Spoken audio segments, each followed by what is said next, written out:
Hi friends, I have a story. In the third year of the reign of King Joachim of Judah, Nebuchadnezzar, king of Babylon, came to Jerusalem and besieged it. And the Lord delivered Joachim, king of Judah, into his hands, along with some of the articles from the temple of the Lord. These he carried off to the temple of his God in Babylonia and put in the treasure house of his God.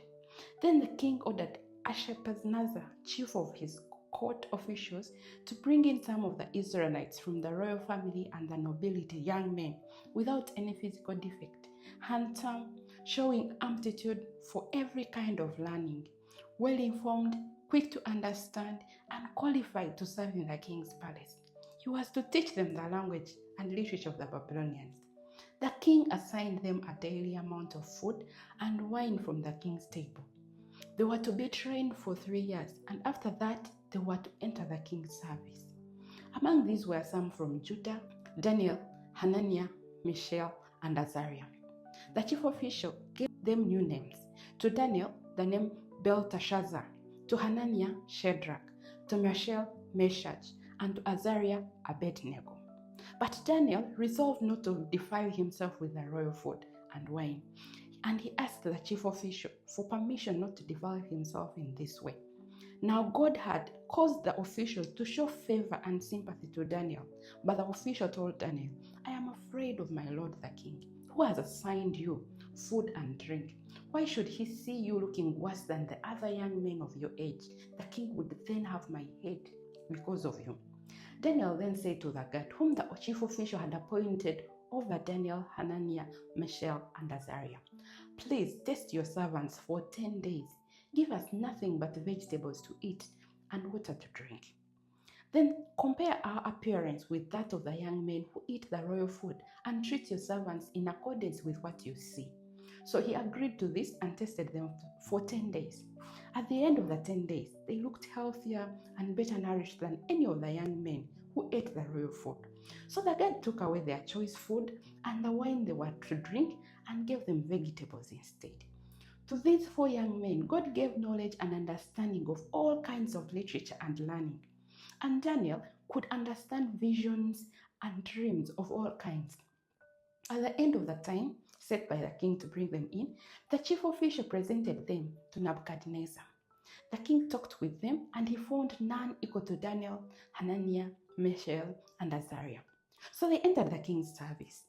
In every matter of wisdom and understanding about which the king questioned them, he found them 10 times better than all the magicians and enchanters in his whole kingdom. And Daniel remained there until the year of King Cyrus. In the second year of his reign, Nebuchadnezzar had dreams. His mind was troubled and could not sleep. So the king summoned the magicians, enchanters, sorcerers, and astrologers to tell him what he had dreamed. When they came in and stood before the king, he said to them, "I have had a dream that troubles me, and I want to know what it means." Then the astrologers answered the king in Aramaic, "O king, live forever. Tell your servants the dream and we will interpret it." The king replied to the astrologers, "This is what I have firmly decided. If you do not tell me what the dream was and interpret it, I will cut you into pieces and your houses turned into piles of rubble. But if you tell me the dream and explain it, you will receive from me gifts and rewards and great honor. So tell me the dream and interpret it for me." Once more they replied, "Let the king tell his servants the dream, and we'll interpret it for him." Then the king answered, "I am certain that you're trying to gain time, because you realize that this is what I have firmly decided. If you do not tell me the dream, there is just one penalty for you. You have conspired to tell me misleading and wicked things, hoping the situation will change. So then, tell me the dream, and I will know that you can interpret it for me." The astrologers answered the king, "There is not a man on earth who can do what the king asks. No king, however great and mighty, has ever asked such a thing of any magician or enchanter or astrologer. What the king asks is too difficult. No one can reveal it to the king except the gods, and they do not live among men." This made the king so angry and furious that he ordered the execution of all the wise men of Babylon. So the decree was issued to put the wise men to death, and men were sent to look for Daniel, and his friends to put them to death. When Arioch, the commander of the king's guard, had gone out to put to death the wise men of Babylon, Daniel spoke to him with wisdom and tact. He asked the king's officer, "Why did the king issue such a harsh decree?" Arioch then explained the matter to Daniel. At this, Daniel went to the king and asked for time, so that he might interpret the dream for him. Then Daniel returned to his house and explained the matter to his friends, Hananiah, Mishael, and Azariah. He urged them to plead for mercy from the God of heaven concerning this mystery, so that he and his friends might not be executed with the rest of the wise men of Babylon. During the night, the mystery was revealed to Daniel in a vision. Then Daniel praised the God of heaven and said, "Praise be to the name of God forever and ever. Wisdom and power are his. He changes times and seasons. He sets up kings and disposes them. He gives wisdom to the wise and knowledge to the discerning. He reveals deep and hidden things. He knows what lies in the darkness, and light dwells with him. And I thank and praise you, O God of my fathers. You have given me wisdom and power. You have made known to me what we asked of you. You have made known to us the dream of the king." Then Daniel went to Arioch, whom the king had appointed to execute the wise men of Babylon, and said to him, "Do not execute the wise men of Babylon. Take me to the king, and I will interpret his dream for him." Arioch took Daniel to the king at once and said, "I have found a man among the exiles from Judah who can tell the king what his dream means." The king asked Daniel, also called Belteshazzar, "Are you able to tell me what I saw in my dream and interpret it?" Daniel replied, "No wise man, enchanter, magician, or diviner can explain to the king the mystery he has asked about. But there is a God in heaven who reveals mysteries. He has shown King Nebuchadnezzar what will happen in the days to come. Your dream and the visions that passed through your mind as you lay on the bed are these. As you were lying there, O king, your mind tuned to things to come, and the revealer of mysteries showed you what is going to happen. As for me, this mystery was revealed to me, not because I have greater wisdom than other living men, but so that you, O king, may know the interpretation and that you may understand what went through your mind. You looked, O king, and there before you stood a large statue, an enormous, dazzling statue, awesome in appearance. The head of the statue was made of pure gold, its chest and arms silver, its belly and thighs of bronze, its legs of iron, its feet partly of iron and partly of baked clay.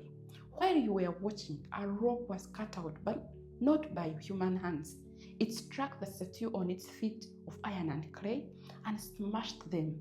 Then the iron, the clay, the bronze, the silver, the gold were broken into pieces at the same time and became like chaff on a threshing floor in the summer. The wind swept them away without leaving a trace, but the rock that struck the statue became a huge mountain and filled the whole earth. This was the dream, and now we will interpret it to the king. You, O king, are the King of kings. The God of heaven has given you dominion and power and might and glory. In your hands he has placed mankind and the beasts of the field and the birds of the air. Wherever they live, he has made you ruler over them all. You are the head of gold. After you, another king will rise, inferior to yours. Next, a third kingdom, one of bronze, will rule over the whole earth. Finally, there will be a fourth kingdom, strong as iron, for iron breaks and smashes everything. And as iron breaks things to pieces, so it will crush and break all the others. Just as you saw that the feet, toes, and toes were partly of baked clay and partly of iron. So this will be a divided kingdom, yet it will have some of the strength of iron in it. Even as you saw iron mixed with clay, as the toes were partly iron and partly clay, so this kingdom will be partly strong and partly brittle. And just as you saw the iron mixed with baked clay, so the people will be a mixture and will not remain united any more than iron mixes with clay. In the time of the kings, the God of heaven will set up a kingdom that will never be destroyed, nor will it be left to another people. It will crush all the kingdoms and bring them to an end, but it will itself endure forever. This is the meaning of the vision of the rock cut out of the mountain, but not by the human hands. A rock that broke the iron, the bronze, the clay, the silver, the gold to pieces. The great God has shown the king what will take place in the future. The dream is true and the interpretation is trustworthy. Thank you very much for listening to me. Please interpret. Don't forget to like, share, and subscribe to my channel. See you in the next video. God bless you. I love you all, and bye.